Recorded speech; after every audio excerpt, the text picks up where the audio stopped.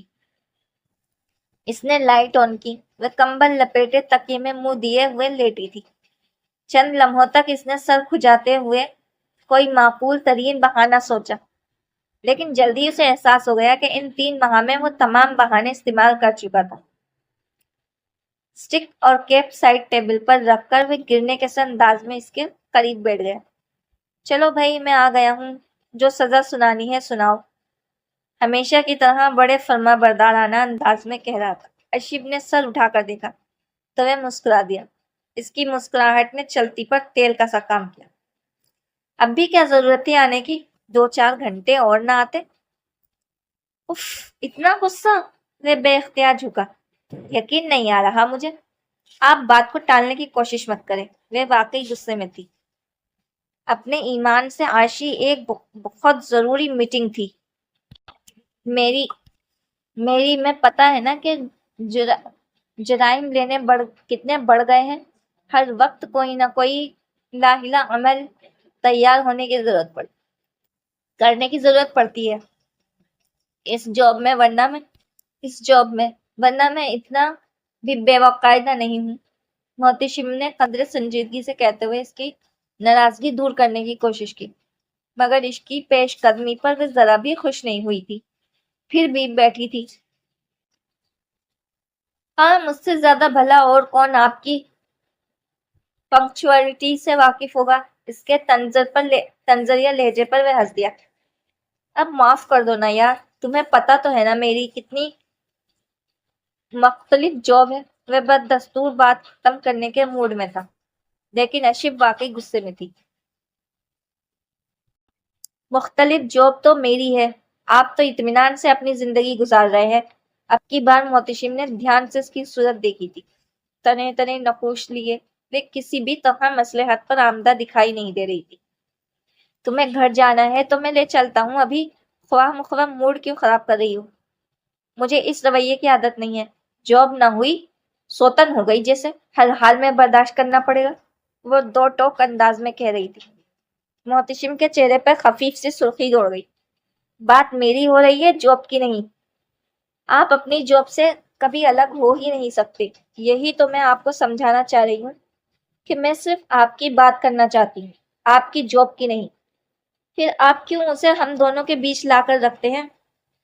Mind you آشب، job کو بیچ میں نہیں بلکہ تم لاتی ہو۔ اگر تمہیں غصہ آ رہا ہے تو مجھ پر تنقید کرو، میری جاب پر نہیں۔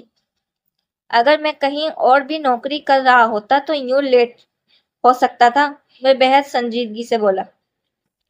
بزنس میں صرف اپنے آفس میں ہی بزنس مین ہوتا ہے، گھر میں اس کی اور بھی رشتے ہوتے ہیں جنہیں وہ وقت دیتا ہے۔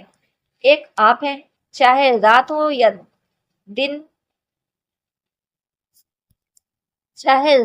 دن کے 2 بج رہے ہوں یا 4، فون پہ فون چلے آ رہے ہیں ایس پی صاحب کے لیے۔ کب آپ فقط محتشم نیازی ہوتے ہیں؟ میں تو ترس گئی ہوں آپ کے لیے۔ آپ کبھی ایک گھڑی بھی ٹک ٹک کے بیٹھے نہیں ہیں۔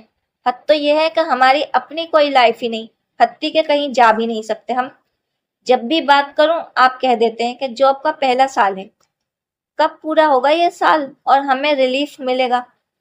محتشم کو اس کے غصے کا اندازہ تو تھا، مگر وہ اس قدر تلخ ہو جائے گی یہ اس کے وہم و گمان میں بھی نہیں تھا۔ آج سے پہلے کبھی اس کے مابین ایسی کوئی تلخ کلامی نہیں ہوئی تھی۔ وہ لب بیچے اسے اپنے دل کا غبار نکالتے دیکھ رہا تھا۔ وہ ذرا رکی تو وہ اس کی کسی بھی بات کا جواب دیے بغیر اٹھا اور بیلٹ کھول کر کمرے سے نکلتے ہوئے باتھ روم میں چلا گیا۔ اس کی خاموشی پر وہ تل ملا اٹھی۔ جی چاہا کہ ہر شے کو تہس نہس کر کے رکھ دے۔ رونا بھی اس قدر شدت سے آ رہا تھا کہ حد نہیں۔ آنسو رکنے کی کوشش میں اس کا گلا دکھنے لگا اور آنکھوں میں جلن ہونے لگی، مگر وہ رو کر اس کو کمزوری نہیں دکھانا چاہتی تھی۔ وہ پہلی بات تھی جب وہ دونوں ایک دوسرے سے کوئی بات کیے بغیر ناراض ہو کر سوئے تھے۔ سونے سے پہلے وہ فائل لیے اندر والے کمرے میں چلا گیا تو جو کب سے اس کی بے التفاتی اور بے اعتنائی پر اندر ہی اندر پڑ رہی تھی، ریزہ ریزہ ہونے لگی۔ اسے اس بات پر رونا آ رہا تھا کہ غلطی بھی اس کی ہی ہے اور اینٹ بھی وہی رہا ہے۔ حد تو یہ تھی کہ منع بھی نہیں رہا تھا، اس کی بجائے وہ کمرہ چھوڑ کے چلا گیا تھا۔ شادی کے بعد سے اس نے ہر پل محتشم کی خود کے لیے محبت اور بے پناہ توجہ ہی دیکھی تھی۔ اگر اس میں کوئی ایک خامی اب تک اسے نظر آئی تھی تو وہ یہی تھی، وعدے کی پابندی نہ کرنا اور وقت کی پابندی نہ کرنا۔ جب کبھی ان دونوں وجوہات کی بنا پر وہ ناراض ہونے لگتی تو وہ کچھ ایسے والہانہ پن اور وار فٹگی کا مظاہرہ کرتا کہ اشرف کو اپنی ناراضگی بھولنے میں چند لمحے بھی نہیں لگتے۔ اب بھی اسے یہی باتیں سوچ کر رونا آ رہا تھا۔ اسے بالکل بھی احساس نہیں تھا کہ وہ خود اس نے محتشم کو کتنا ہرٹ کیا ہے یا وہ اس کے رویے سے متعلق کیا سوچ رہا تھا۔ وہ خود کو حق پر پا رہی تھی۔ ہر صورت اسے محتشم ہی کی زیادتی دکھائی دے رہی تھی۔ پتہ نہیں کب وہ روتے روتے سو گئی تھی، محتشم کب کمرے میں آ کر سویا اسے علم ہی نہیں ہوا۔ صبح وہ فقط 15 منٹ دیر سے جاگی تو کمرے میں پھیلی پرفیوم کی خوشبو سے فوراً پتہ چل گیا کہ وہ محتشم تیار ہو چکا تھا۔ وہ تیزی سے اٹھ بیٹھی، تبھی وہ اندرونی کمرے سے باہر نکلا تھا۔